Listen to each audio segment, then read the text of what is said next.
Hola, buenos días a todos. Permitidme que empiece con un saludo chimpancé, que significa soy yo, soy Jane Goodall.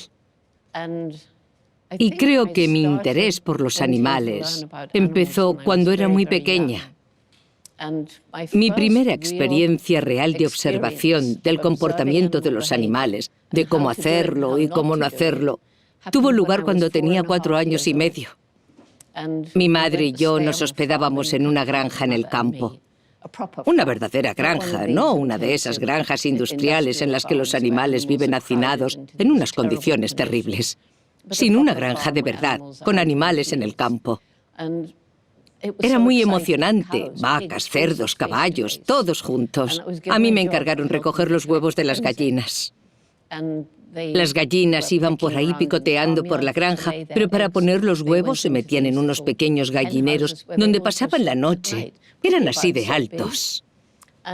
Yo recogía los huevos, pero al parecer yo iba preguntándole a todo el mundo si el huevo es así de grande, ¿dónde tiene la gallina un agujero así para que salga? No veía ningún agujero de este tamaño. Y recuerdo claramente ver a una gallina marrón entrando en uno de los gallineros. Y debí de pensar, va a poner un huevo. Esta es mi oportunidad. Así que me arrastré tras ella. Fue un gran error, porque salió corriendo y cacareando del susto. Con mis 4 años pensé, tengo que averiguarlo. Pero este lugar es peligroso para las gallinas. Ninguna gallina pondrá huevos aquí. Había 6 gallineros, así que me metí en uno que estaba vacío y esperé. Y esperé. Y esperé. Y al final fui recompensada. Entró una gallina. Si cierro los ojos, puedo ver cómo se levantó un poco sobre las patas y un huevo cayó sobre la paja. No sé quién estaba más emocionada, yo o la gallina. En fin, yo estaba muy emocionada. Mi pobre madre no tenía ni idea de dónde estaba. Estuve desaparecida durante 4 horas, incluso llamó a la policía. Pero aún así, cuando vio a esa niña tan emocionada corriendo hacia la casa, en vez de enfadarse conmigo y decirme, ¿cómo te atreves a irte sin decirnos nada?, lo cual habría matado mi emoción, se sentó y escuchó mi maravillosa historia de cómo una gallina pone un huevo. Os cuento esta historia por un motivo, y es que ese es el nacimiento de una pequeña científica. Ser curiosa, hacer preguntas, no tener la respuesta correcta, proponerte averiguarlo por ti misma, cometer un error, pero no rendirte y aprender a ser paciente. Todos los elementos estaban ahí, pero una madre distinta podría haber matado esa curiosidad incipiente y quizás no habría hecho lo que he hecho. Quizás no estaría aquí sentada ahora. Hola Jane, soy Laura y estoy encantada de poder compartir este momento con usted.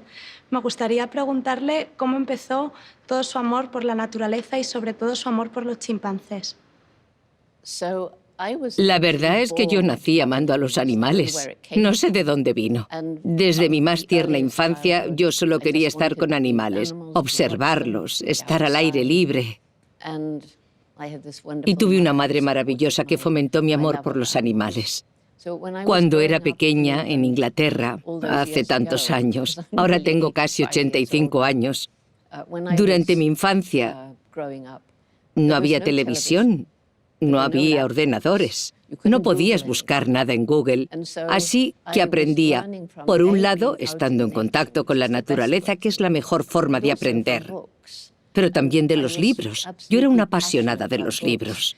Mi familia tenía muy poco dinero. Estábamos en plena Segunda Guerra Mundial y no podíamos permitirnos libros nuevos. Mis libros eran de la biblioteca, pero encontré una tiendecita de libros de segunda mano en la que me pasaba horas. Ahorraba los pocos peniques que me daban de paga y una vez, con 10 años, encontré un librito que aún conservo. Tenía el dinero justo para comprarlo. Se titulaba Tarzán de los monos. Me enamoré perdidamente de este glorioso hombre de la jungla.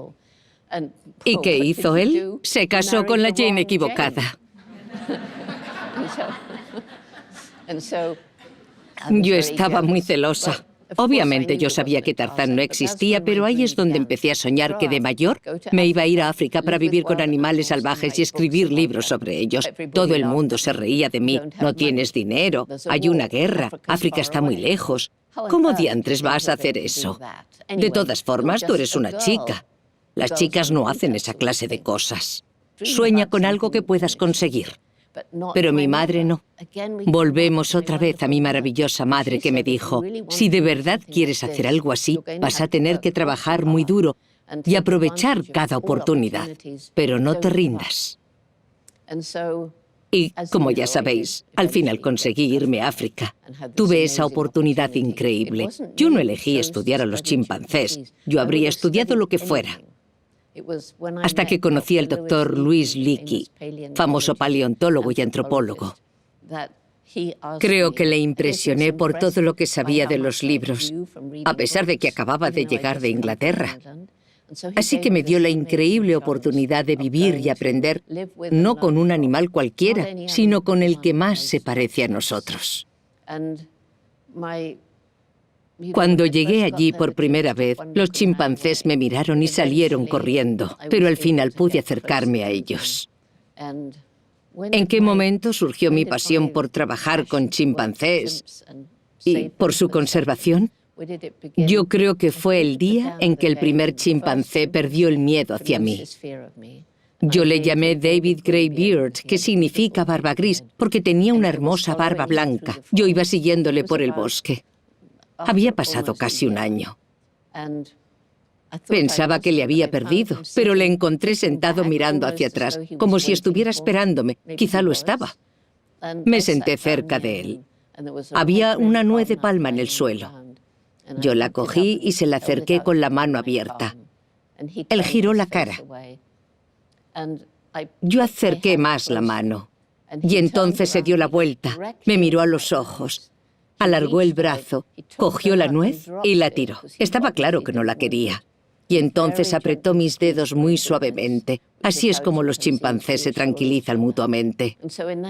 En ese momento nos comunicamos de una forma que precede al lenguaje humano.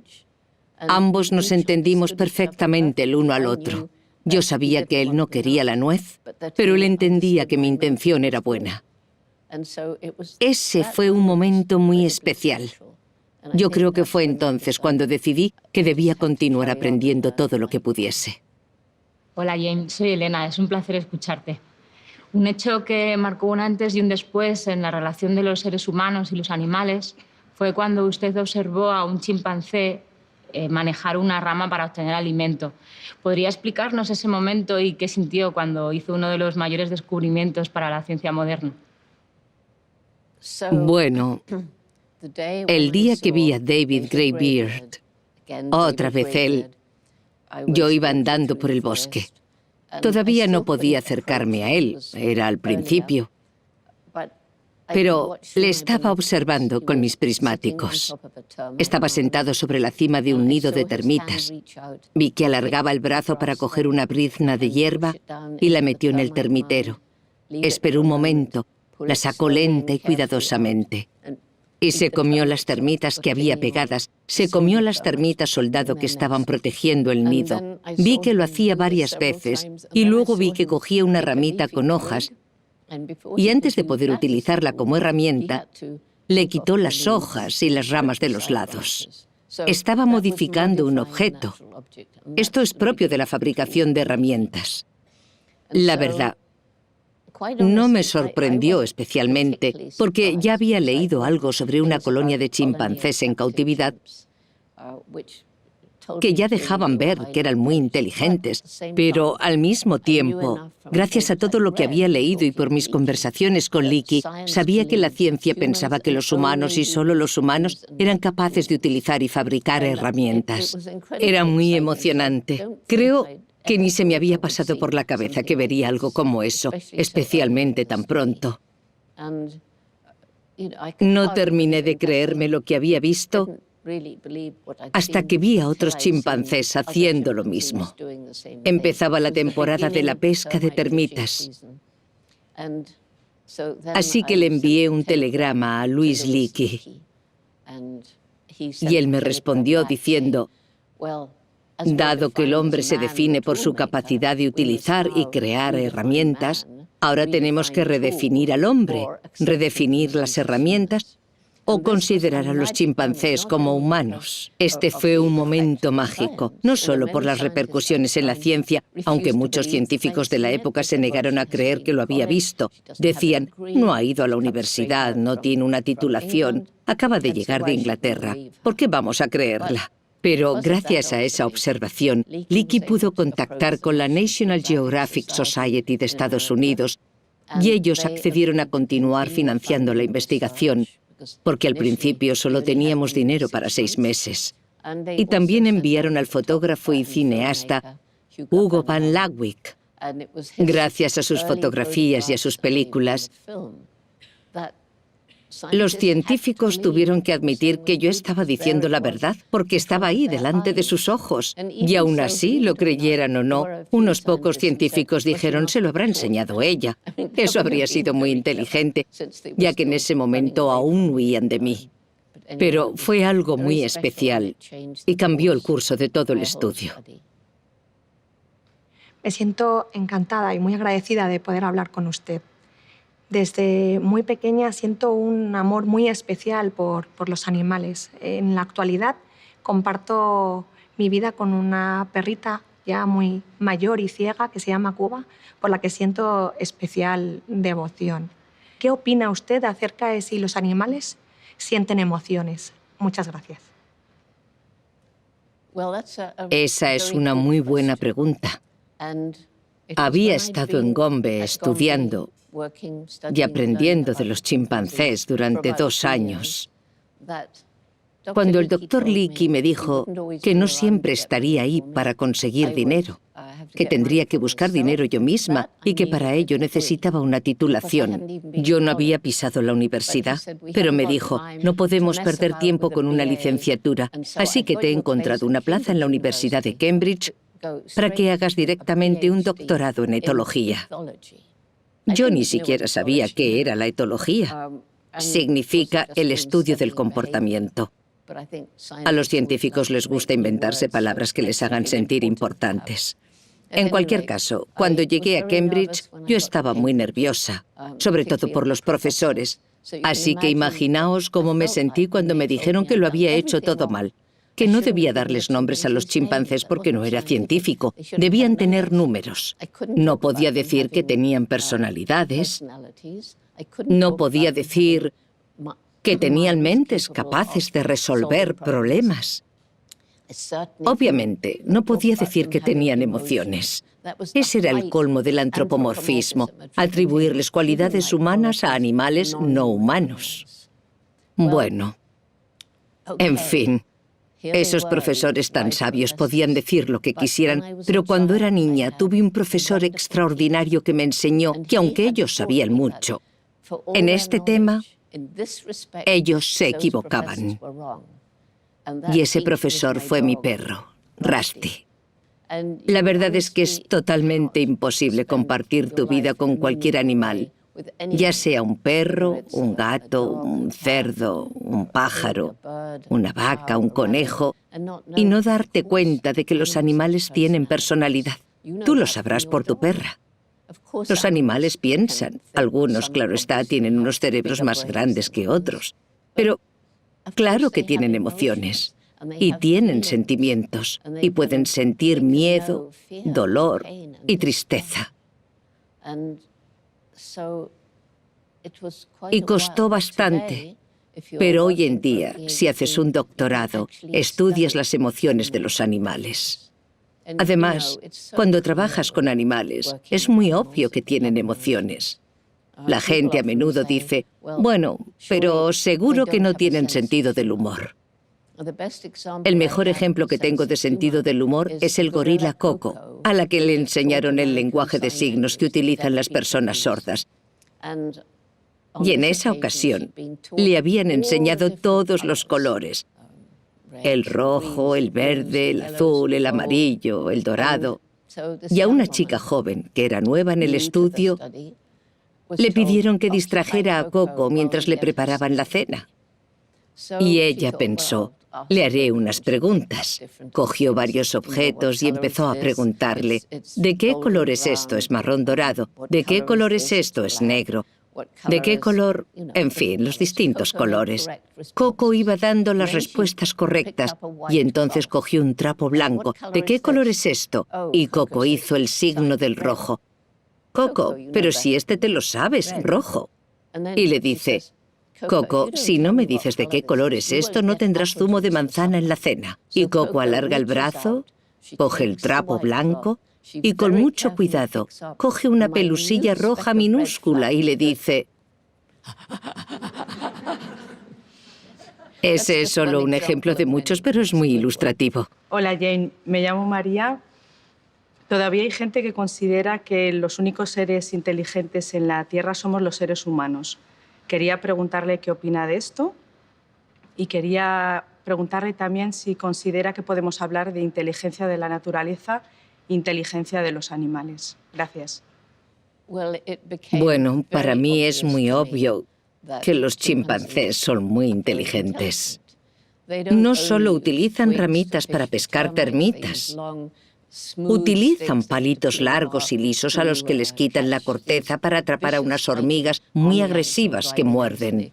Meten la rama en el agujero del hormiguero, rápidamente lo sacan con un montón de hormigas y se las meten en la boca. Solo pueden quedarse un minuto antes de tener que salir corriendo. En algunas partes de África utilizan piedras para abrir nueces. En la naturaleza utilizan muchas herramientas diferentes. Es muy obvio que son inteligentes. Sabemos por estudios en cautividad que los chimpancés y todos los grandes simios pueden aprender lenguaje de signos, pero no solo los grandes simios. Hay otros primates, como el mono capuchino de Sudamérica, que también abren nueces con piedras. Pero ahora sabemos mucho sobre la inteligencia animal. Sabemos que los elefantes son muy inteligentes y los leones. Todos los animales sociales son muy inteligentes. Pero la cosa no queda ahí. Durante mucho tiempo, los científicos decían, no nos creemos a los dueños de loros que dicen que sus loros entienden algunas palabras porque el cerebro de las aves tiene una estructura distinta, así que no es posible que tengan ese tipo de inteligencia. De hecho, las primeras aves que desafiaron esta creencia fueron unos cuervos, 2 cuervos a los que estaban estudiando en Oxford.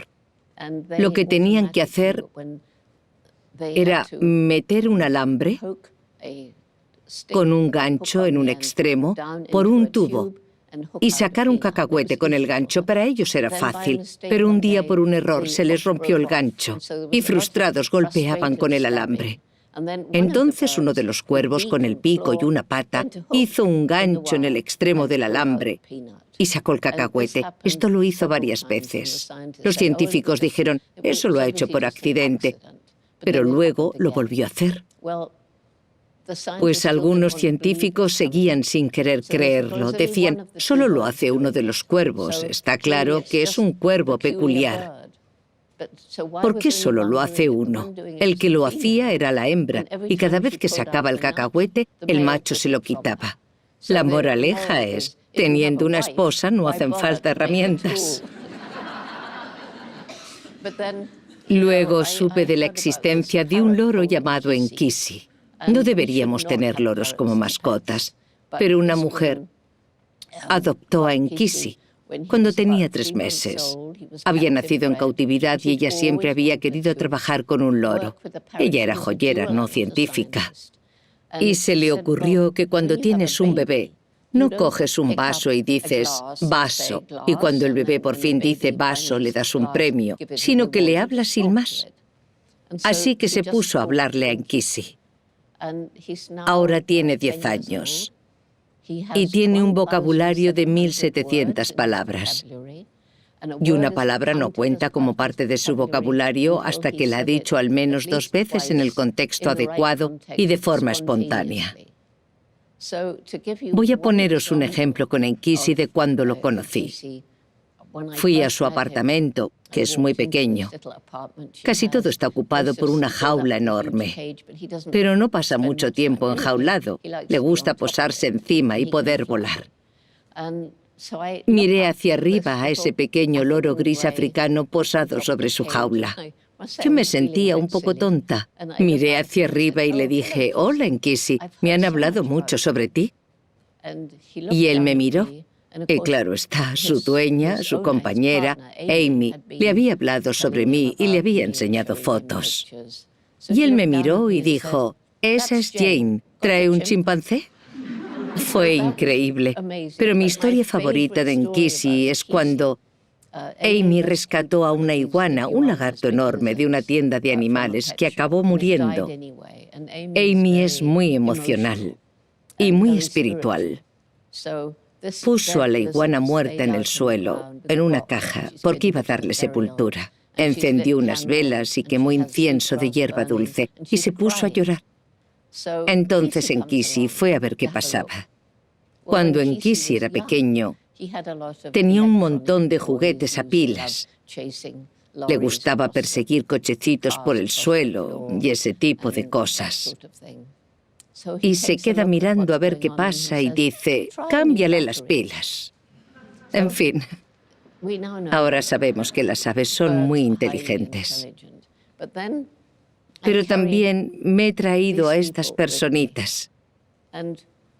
Las vacas viven hacinadas en horribles granjas industriales. Pero si conoces a una vaca que vive en libertad, son muy emocionales.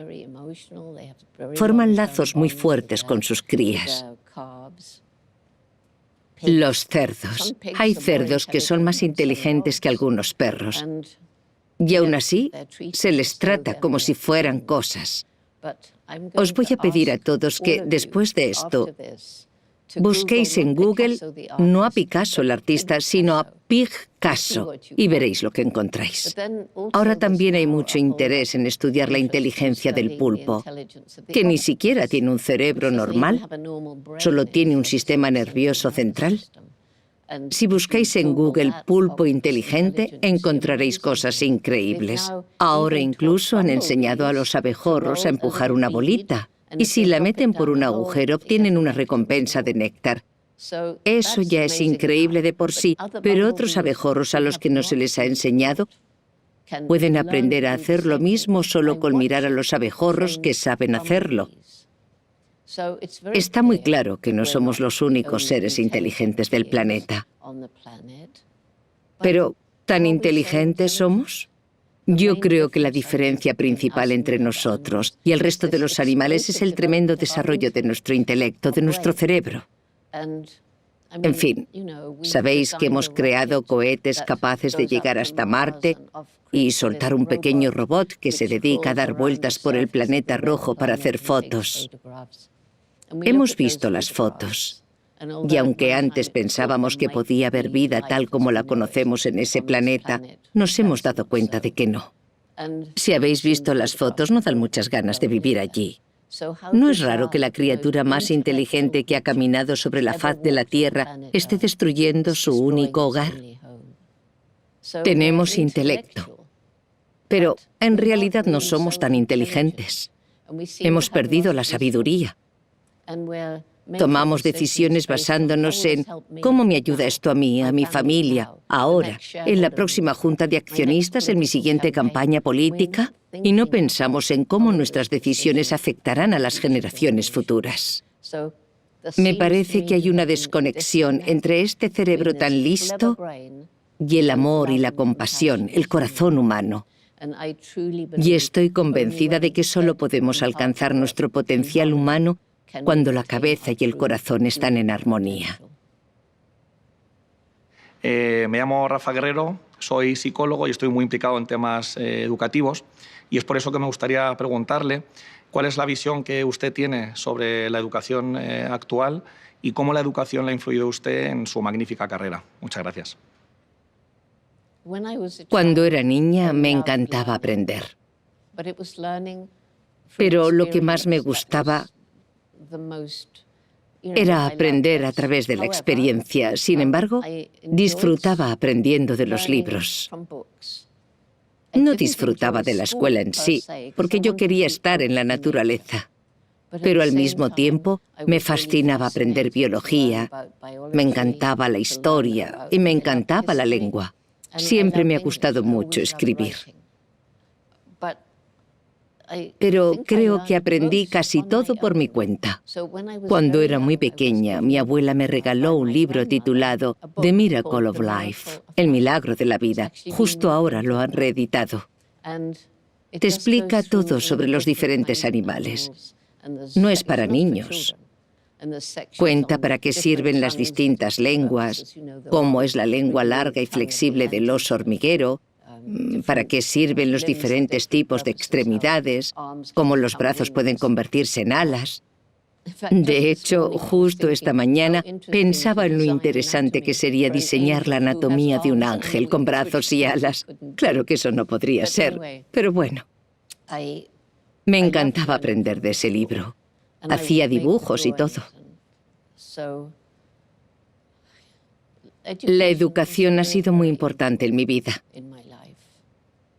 Lo que he aprendido ha sido por mi cuenta, a través de la observación y leyendo libros. Siempre me ha gustado leer. Hay otro aspecto de la educación importante en mi vida. Cuando entré en la universidad, como decía antes, los profesores me dijeron que lo había hecho todo mal y que los animales no tenían emociones ni mente y cosas así. Pero tuve la suerte de tener un supervisor estupendo. Se trataba del profesor Robert Hind, uno de los etólogos más importantes de Europa. Al principio era mi crítico más severo, pero luego vino a Gombe, vio a los chimpancés y se dio cuenta de que yo tenía razón. Tuve mucha suerte de conocerle, porque me enseñó cómo expresar mis ideas revolucionarias sobre el comportamiento animal, de forma que mis colegas científicos no pudieran destrozarme. Por ejemplo, le di un texto que yo había escrito para mi tesis sobre la familia de Flo, su hija Fifi y el recién nacido Flint. Fifi no se alejaba nunca de su madre, y si algún joven se acercaba los espantaba. Yo decía que Fifi estaba celosa. Robert Hind me dijo, no puedes decir que está celosa porque no puedes probarlo. Y yo dije, no puedo probarlo, pero estoy segura de ello. ¿Qué digo entonces? Y me respondió, te recomiendo que digas, Fifi se comportaba de tal manera que si fuera una niña humana, diríamos que está celosa. Así no podrán decirte nada. He contado esto a muchos estudiantes. Lo que más me gustó fue aprender a pensar y escribir de una forma científica, con lógica.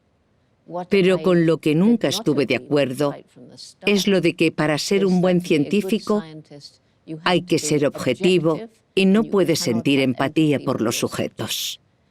Eso es totalmente falso. El hecho de que la ciencia fuera tan fría y que nos obligara a no tener empatía, yo creo que por eso a muchas chicas no les gustaba la ciencia. Por supuesto, eso es totalmente falso. Hay una grabación en la que estoy observando a una chimpancé cuya cría se había roto un brazo. Ella no comprendía por qué su hija lloraba y no paraba de mecerla, lo cual hacía que llorara más fuerte. Era muy triste, sobre todo porque la pequeña se llamaba Jane y acabó muriendo. Pero si escucháis la grabación que hice entonces, se me están cayendo las lágrimas. Pero cada minuto es una observación objetiva de lo que está sucediendo. Eso demuestra que no hace falta. De hecho, la empatía es muy importante cuando estudias a los animales, porque sientes empatía y piensas, creo que se comporta así porque siente rabia, o está triste, o lo que sea. Y eso te proporciona una base a partir de la cual puedes usar el método científico para saber si tienes razón o no.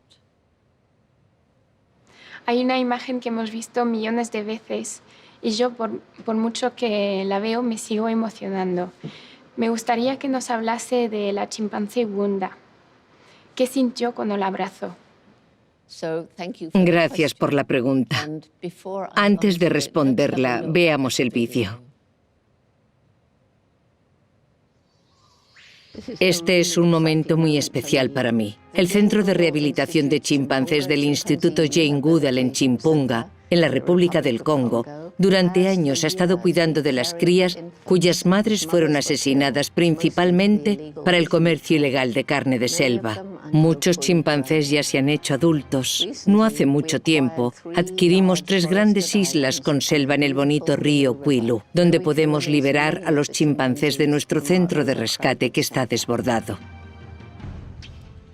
Aquí dentro está Gunda, que estuvo al borde de la muerte, pero que gracias a Rebeca volvió a la vida y ahora está a punto de entrar en este paraíso.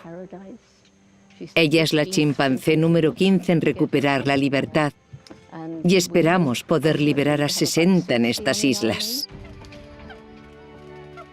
Hoy es la primera vez que me encuentro con Gunda. Me comuniqué con ella en la embarcación para tranquilizarla. Se debe de haber preguntado qué ocurría. Nadie podía prever cómo reaccionaría una vez se abriera la jaula de transporte.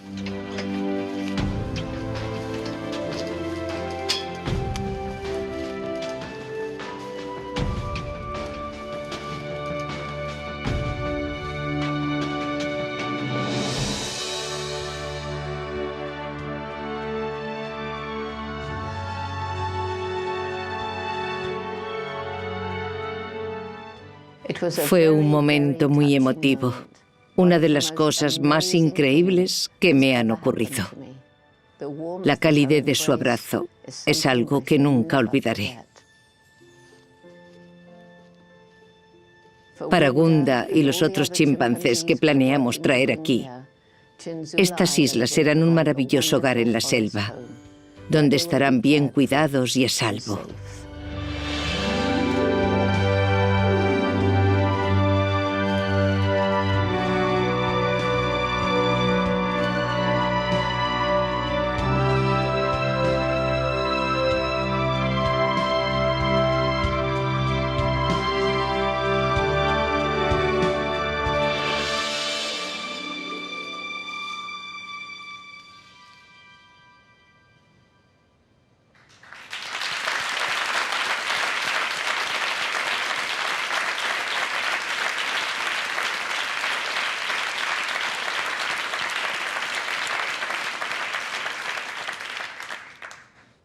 Ahora que ya habéis visto el vídeo, supongo que podréis imaginaros cómo me sentí.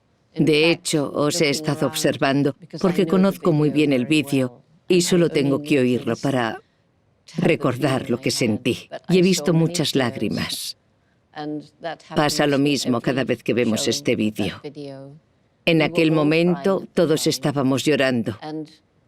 Uno de los cuidadores africanos dijo, me pregunto cómo sabía ella que tú eras la responsable de devolverle su libertad. Claro que no lo sabía. Pero fue algo que sigo sin comprender. Debió ir hacia Rebeca, que le había salvado la vida 2 veces. Debió abrazarla a ella. Pero aunque Rebeca se acercó a abrazarla a ella, a la que vino fue a mí. No sé si os habéis dado cuenta en el vídeo, pero está mirando a todas partes hasta que se da la vuelta y entonces viene hacia mí. Es un abrazo mucho más largo de lo normal. Seguramente no lo habréis visto, pero me da un besito en el brazo. ¿Sí lo habéis visto? Fue asombroso. Fue uno de los momentos que me animan a mis casi 85 años a continuar viajando por el mundo 300 días al año. Y todo empezó con David Gray Beard apretándome los dedos suavemente. Esos son los momentos que renuevan mis energías. Hola, Jane. Me llamo Miguel. Igual que a ti, me gustan los animales. Tengo un grupo de raíces y brotes que se llama Feliznos. Consiste en que mis amigos y yo, y mi hermano, cuido a unos gatos del parque. Les bajo comida y como hace frío, les bajo unas casas de cartón. Los gatos son muy felices conmigo. Y un día, cuando volvía del colegio, la barrendera estaba rompiendo las casas y tirando la comida. Yo me puse a llorar y le pregunté a mi madre qué podía hacer. Y me dijo que le escribiera un email a Jane Goodall. Yo se lo escribí y me contestó. Me dijo que era un mini héroe y que buscara en las asociaciones. Y encontré un grupo que se llama Dejando Huella. Ellos bajan todos los días, porque yo no puedo bajar todos los días. Les esterilizan, les limpian los ojos, les vacunan. Y ahora los gatos están protegidos por el ayuntamiento gracias a Dejando Huella y a mí. Igual que a mí, seguro que hay muchas personas a quien le hayas cambiado la vida. ¿Podrías contarnos alguna otra historia de alguien a quien le hayas cambiado la vida? ¿Sabes? Esa pregunta, eso que acabas de contar, es una razón más por la que sé que lo que estoy haciendo es lo correcto. Para mí es muy inspirador escuchar lo que acabas de contar. Hay muchos jóvenes como tú por todo el mundo. El programa que yo creé en 1991, llamado Raíces y Brotes, que tú conoces y del que formas parte, empezó con 12 alumnos de instituto en Tanzania. Y ahora hay hasta niños de preescolar. De preescolar no tantos, pero sí hay muchos desde el jardín de infancia y se extiende hasta la universidad. Está en casi 80 países. Hay alrededor de 150.000 grupos activos. También hay gente mayor que ha pasado por Raíces y Brotes en la escuela y en la universidad y han continuado en su vida adulta. Así que yo sé que este programa, que es el programa humanitario y educativo del Instituto Jane Goodall, está cambiando vidas. Y como sabes, nuestros proyectos tienen 3 objetivos: ayudar a la gente, ayudar a los animales y ayudar al medio ambiente. Y, por ejemplo, ahora conozco personas de todo el mundo que vienen y me dicen que estar en Raíces y Brotes ha sido una parte muy importante de sus vidas y que ha cambiado su forma de pensar. Hace poco he estado en China, donde conocí a varias personas que se acercaron a decirme: amo a los animales porque estuve en tu programa de Raíces y Brotes en primaria. Amo y me preocupo por el medio ambiente porque estuve en tu programa de Raíces y Brotes en secundaria. Y esto me pasa en todo el mundo. Y después de casi todas las charlas, alguien se acerca y me dice: has cambiado mi forma de pensar.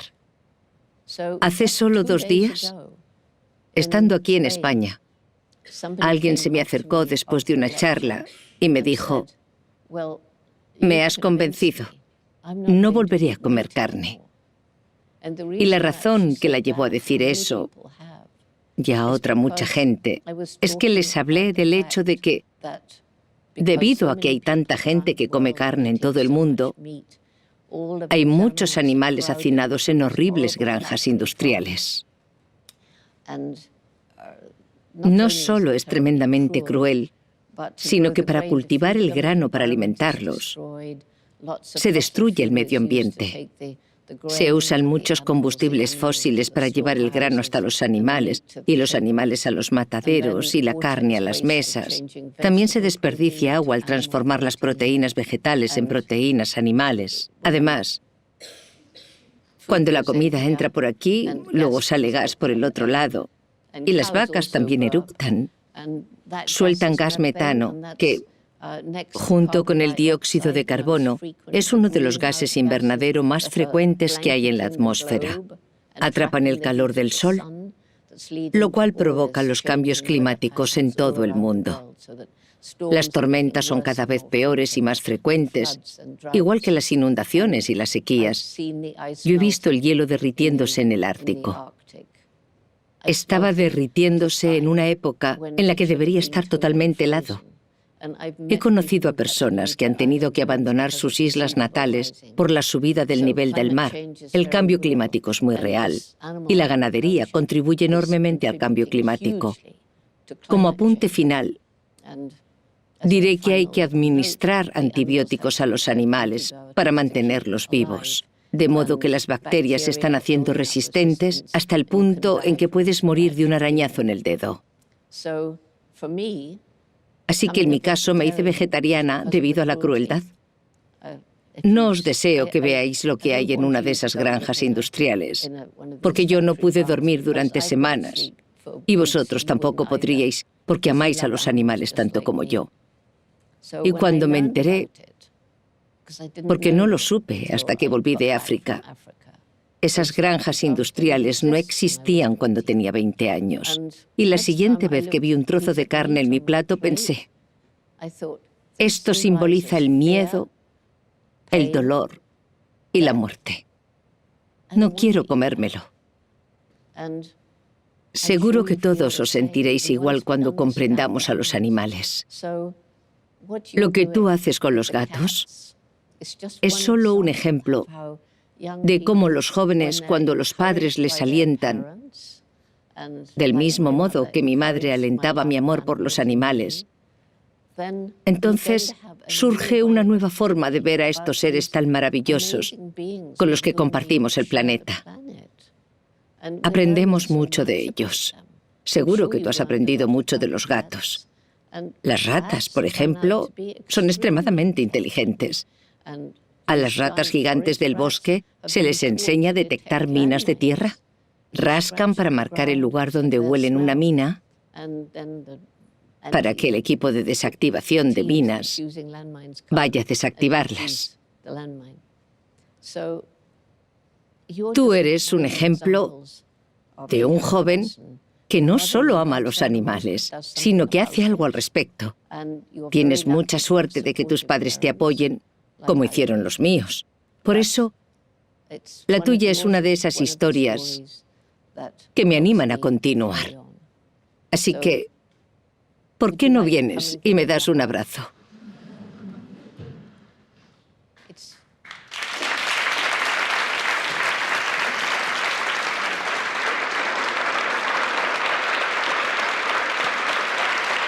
Gracias.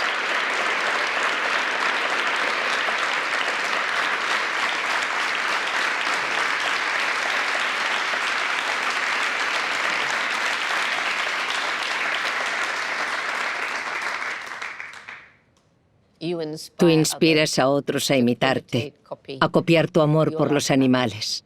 Por suerte, a los niños os gustan animales distintos, y como hay miles de raíces y brotes por todo el mundo, estáis ayudando a muchos animales y de diferentes formas.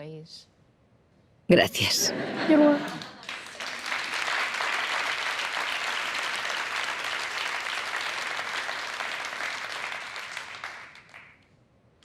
Hola Jane, estoy muy emocionado, encantado de escuchar las historias que nos está contando. Es una maravillosa contadora de historias y tendría dos preguntas, tendría muchas, pero ¿qué importancia le da usted a contar bien una historia ¿Y qué consejo le daría a los niños, a los adolescentes, pues que quieran contar grandes historias? Gracias. Bueno, se podría decir que me encanta contar historias. Quizás sea en parte porque crecí sin televisión. Con los libros puedes usar la imaginación de una forma diferente, que no es posible si estás viendo esa historia en televisión. A lo mejor también es porque tengo sangre galesa. Los galeses son estupendos contadores de historias. En mi familia nos encantaba contar historias. Yo creo que para contar bien una historia tienes que sentirla. Tiene que salirte del corazón. No vale leer la historia de un libro, memorizarla y luego repetirla. Tiene que haber una conexión personal con la historia para que se convierta en realidad. La gente a menudo me pregunta, si conoces a alguien que piensa de forma muy distinta a ti, ¿cómo haces que cambie de opinión? Obviamente, no siempre puedes hacer que las personas cambien de opinión, pero yo creo que si quieres cambiar la opinión de alguien respecto a su actitud hacia los animales, por ejemplo, no sirve de nada discutir con ellos, porque si discutes, al poco rato dejan de escucharte. Y cada vez que hablas piensan, ¿cómo puedo refutar su argumento? Hay que llegar a su corazón. Y la única forma que conozco de llegar a los corazones es contando historias. Yo he visto el efecto que tienen sobre las personas. Os pondré un ejemplo, porque no siempre es obvio que has llegado al corazón de alguien. Yo tenía que ir desde Londres al aeropuerto de Heathrow. Estaba muy cansada, eran las 5 de la madrugada y quería dar una cabezada en el taxi. Pero al parecer, alguien le había dicho al taxista a qué me dedicaba. Y me dijo, vosotros amáis mucho a los animales, pero las personas os dan igual. Sois como mi hermana, que es voluntaria en un refugio de animales. Yo no tengo tiempo para eso. Por las tardes, cuando voy al bar, siempre comentamos que amar tanto a los animales es una chorrada cuando hay tantas personas que necesitan ayuda. Y yo pensé, madre mía, no puedo permitir que diga eso. Me puse en el asiento detrás del conductor y estuve hablando con él por la mampara hasta llegar al aeropuerto. Le hablé sobre los chimpancés, le conté historias, le hablé sobre Rusty y otros perros que he conocido. Le hablé sobre cómo los perros ayudan a la gente con problemas y sobre la conexión que podemos establecer con los distintos animales. Y al llegar al aeropuerto, no parecía que le hubiera afectado lo más mínimo. Llegamos al aeropuerto y él no tenía cambio. Me tenía que devolver 10 libras y le dije, bueno, dáselo a tu hermana por el trabajo de voluntaria que hace en el refugio de animales. Yo no pensé que lo fuera a hacer, pero bueno. Pero 3 semanas después de mi vuelta, recibí una carta de su hermana que decía, quiero darte las gracias por la donación que has hecho. Pero lo más importante, ¿qué has hecho con mi hermano? Ha venido 3 veces a ayudarme en el refugio. Eso demuestra el poder de contar historias para llegar al corazón.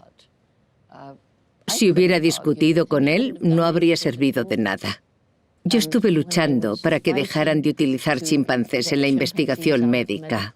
Los tenían en jaulas de 1,5 metros por 1,5 metros. No servía de nada discutir con los científicos que llevaban a cabo la investigación. Lo que hice fue hablarles de los chimpancés de Gombe y de cómo vivían, y de los lazos familiares que los unían, y de las horas que pasaban acicalándose en paz, y de las suaves camas de hojas que se hacían en los árboles. Y les enseñé vídeos. Y poco a poco conseguimos mejorar sus condiciones. Ya no estarían en jaulas de 1,5 metros por 1,5 metros. Les pusieron unas más grandes. Y al final, los más de 400 chimpancés que se utilizaban para la investigación médica en Estados Unidos fueron liberados y llevados a refugios. A veces tarda un tiempo.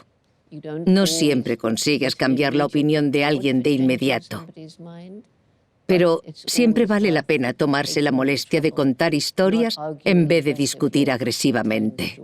¿Cómo hay que contar las historias? Tienes que sentirlas en tu corazón, tienes que vivirlas, tienes que estar allí en ese momento.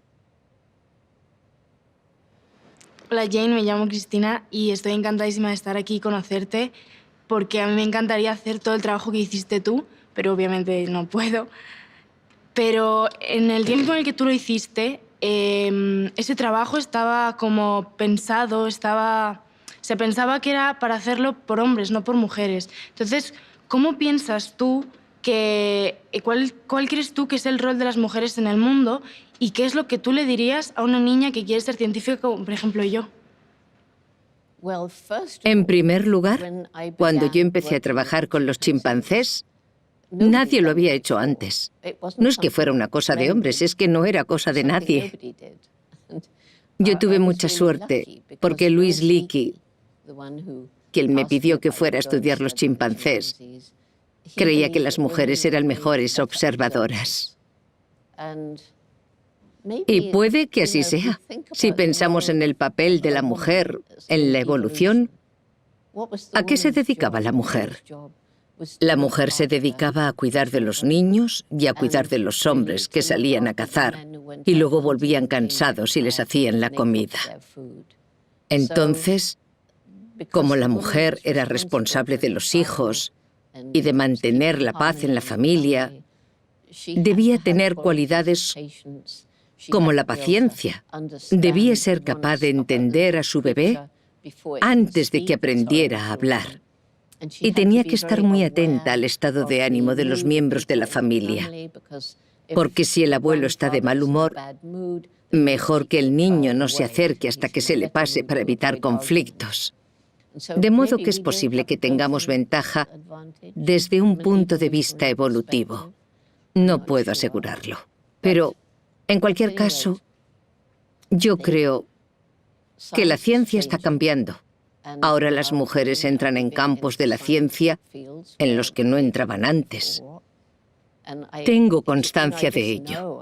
A veces parece que esté presumiendo, pero es que literalmente cientos de mujeres jóvenes me han escrito o me han dicho: hago ciencia gracias a ti. En su mayoría están en los campos de la conservación y del comportamiento animal, pero el otro día conocí a una que era química que me dijo: gracias a que tú entraste en el mundo científico, que estaba dominado por los hombres, yo sentí que podía hacerlo también. Cuando conozco a mujeres jóvenes que tienen muchas ganas de meterse en ciencia, pero a lo mejor sus familias no quieren que lo hagan, solo les digo lo que me decía mi madre. Si realmente quieres hacerlo, vas a tener que trabajar muy duro, tal vez más que tus compañeros, no lo sé. Tendrás que sacar buenas notas en tus exámenes. En general, las mujeres están teniendo mucho éxito en estos campos. No te rindas. Ojalá mi madre estuviera viva para que pudiera ver cuánta gente ha venido y me ha dicho: Jane, quiero darte las gracias. Como tú lo has conseguido, sé que yo también puedo. Mi historia favorita sobre el tema de los hombres y las mujeres en la ciencia o en cualquier otro ámbito es de una tribu de algún lugar de Latinoamérica. No estoy segura de qué país. Creo que es Guatemala, pero no estoy segura. En esa tribu de indígenas, el jefe me dijo: nosotros pensamos que la tribu es como un águila. Un ala es masculina y la otra es femenina. Y solo cuando las dos alas son iguales, la tribu es capaz de volar. Me encantó esa historia. Tenemos que aspirar a eso. Tenemos que aspirar a la igualdad. Estamos avanzando mucho en esa dirección, al menos en Occidente. Aún queda mucho camino. Pero llegaremos si trabajamos duro, si aprovechamos las oportunidades y no nos rendimos.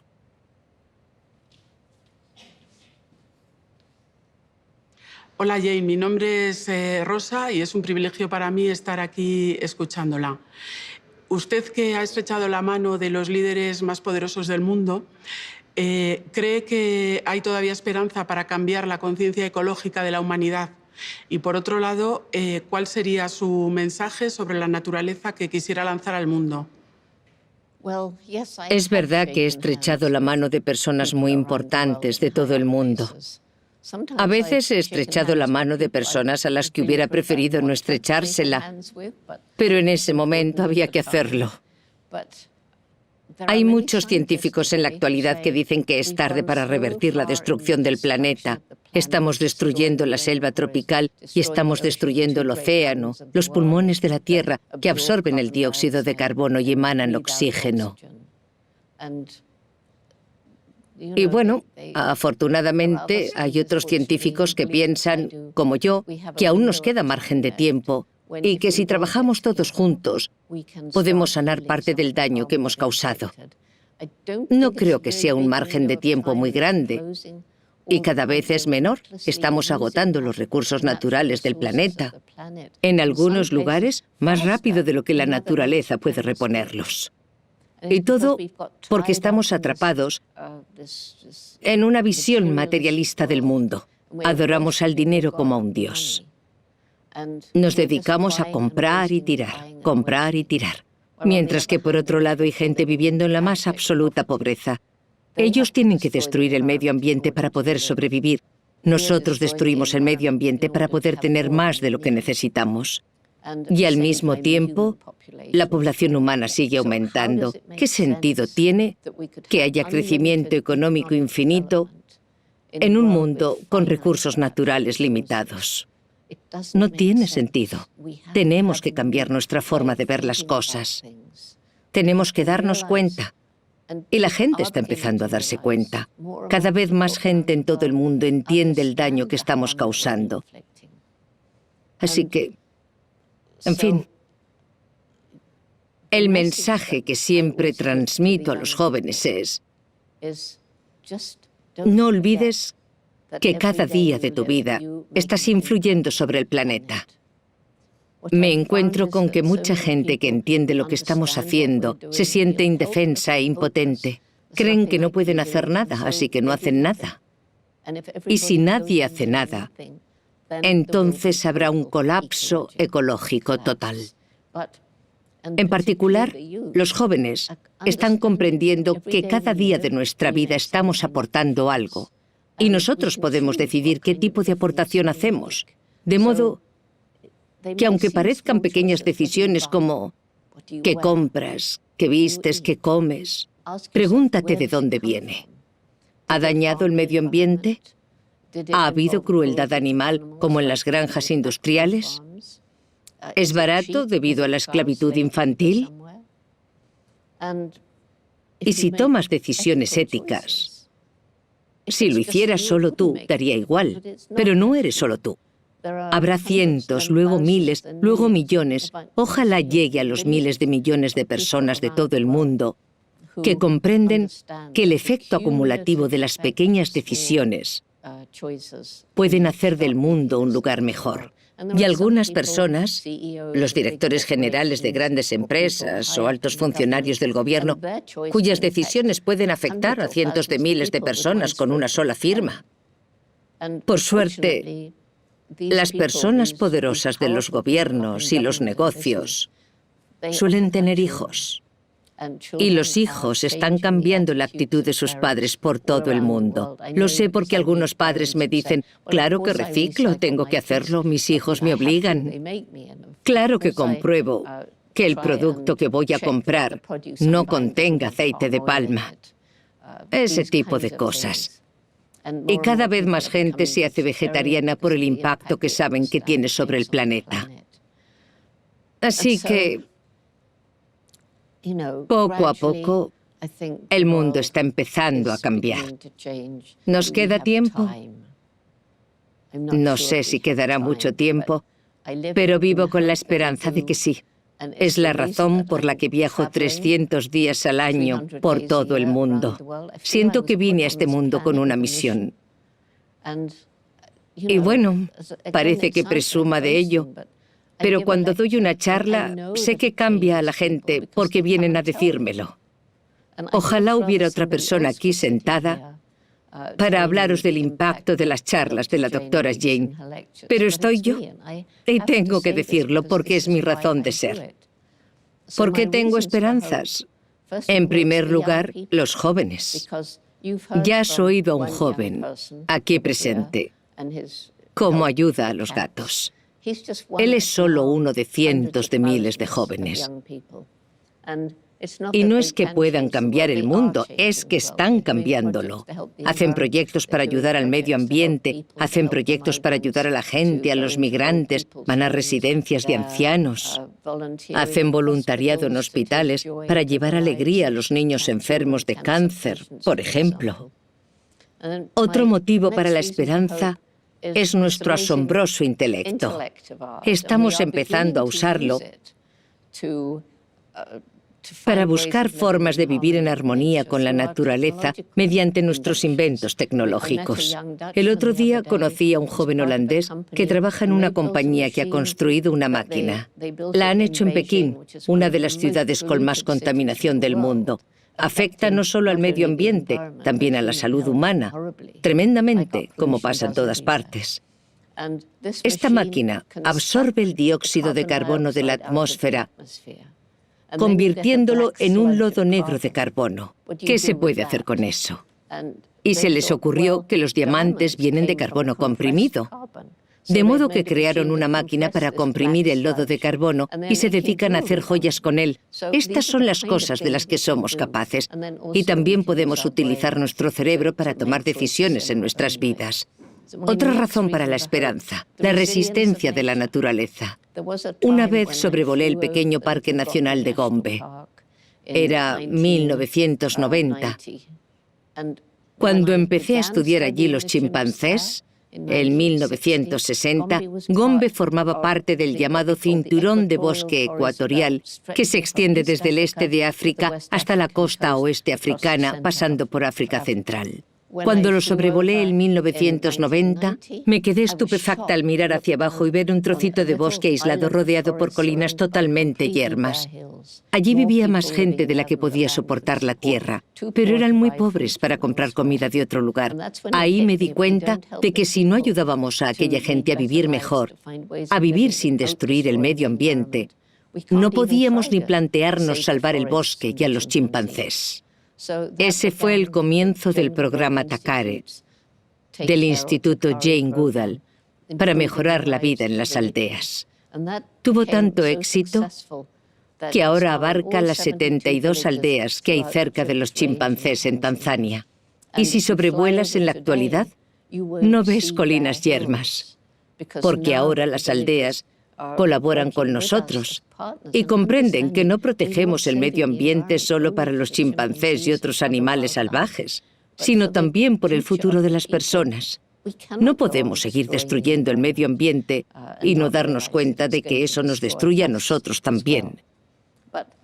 He conocido muchos lugares que hemos destruido, a los que, si se les da la oportunidad, la naturaleza puede recuperarse. Los animales al borde de la extinción pueden tener otra oportunidad. Y por último, el indomable espíritu humano. Por eso llevo al Sr. H. Me regalaron al Sr. H. hace 28 años por mi cumpleaños. Me lo regaló un hombre que perdió la vista a los 21 años, estando en los marines estadounidenses. Este hombre, por algún extraño motivo, decidió que quería ser mago. Le dijeron, no puedes ser mago si no puedes ver. Pero si estuviera aquí, no os daríais cuenta de que es ciego. Coloca sus cosas de antemano, trabaja con niños y les dice, hay cosas que pueden salir mal en la vida, nunca se sabe. Pero si os pasa, no os rindáis, siempre hay un camino. Él practica buceo, esquí de fondo. De hecho, creamos un programa en Tanzania para jóvenes con discapacidad. Hacen carreras con sillas de ruedas y carreras con muletas. Eso cambió la manera en que se percibía a las personas discapacitadas en Tanzania. El nombre de ese hombre es Gary Horn. Por eso se llama Sr. H. Él creía que me estaba regalando un chimpancé de peluche y entonces le hice agarrarle la cola. Me dijo, no te preocupes, llévatelo donde vayas y mi espíritu estará siempre contigo. Y me ha acompañado a 64 países. Lo más increíble que ha hecho Gary Horn, en mi opinión, es que ha aprendido a pintar él solo. Y nunca ha visto al señor Hage, solo lo ha tocado. Ha publicado un pequeño libro, lo podéis encontrar en Amazon.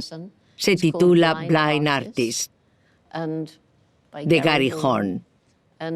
Hay un retrato del señor Hage. Os quedaríais alucinados. Así que el indomable espíritu humano. Yo creo que tú posees uno de esos espíritus indomables.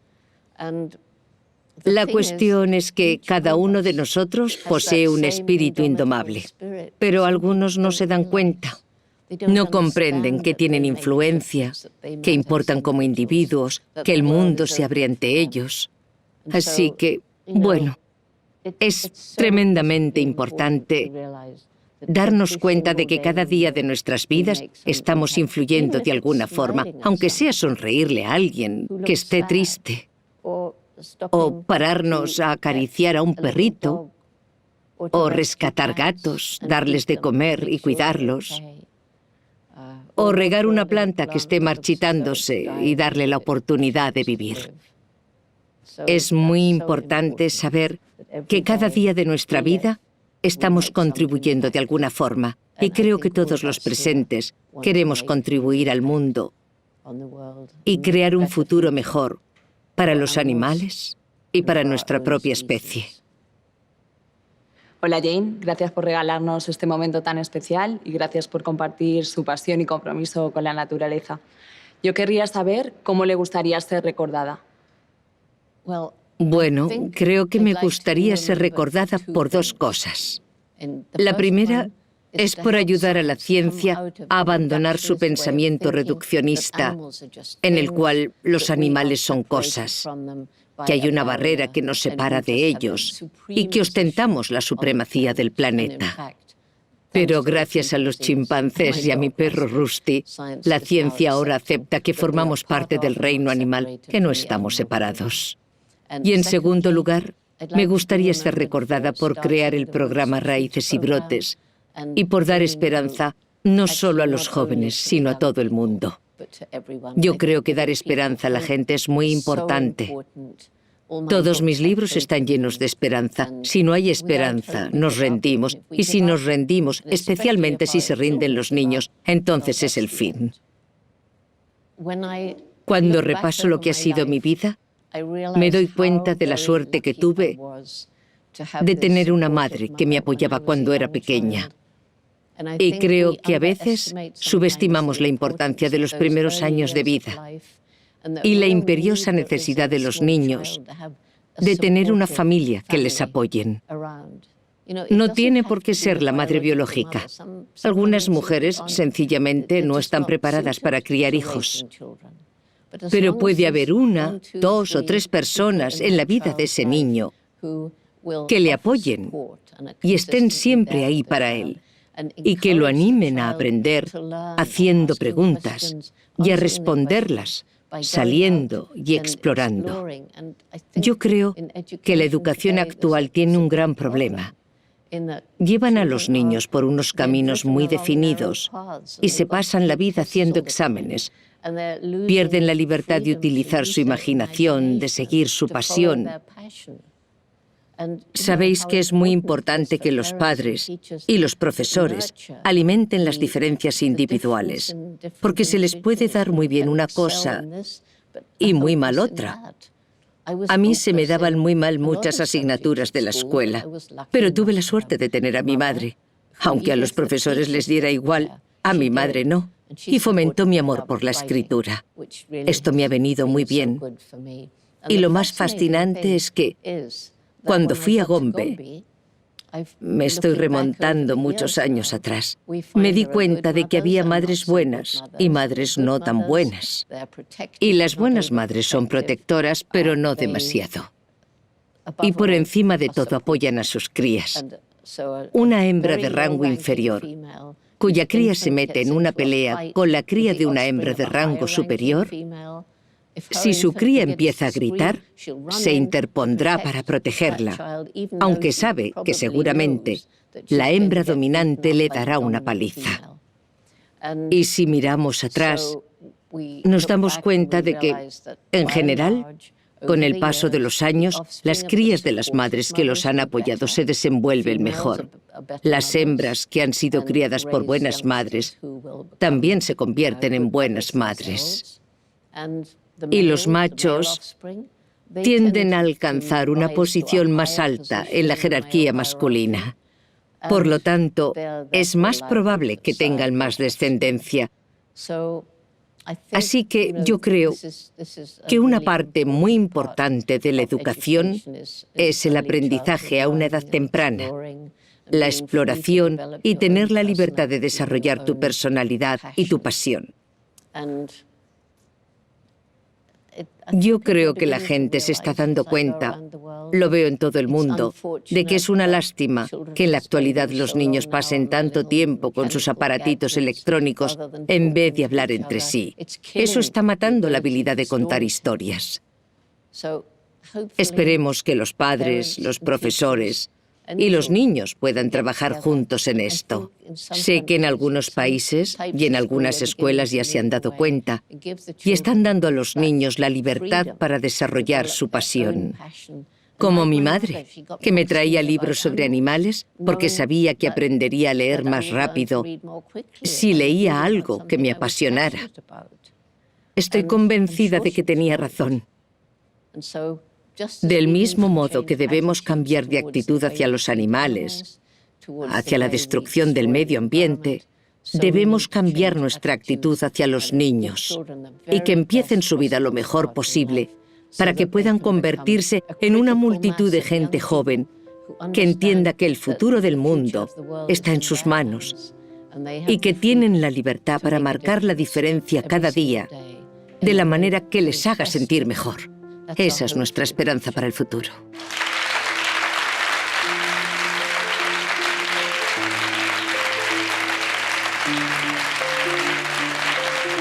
Gracias.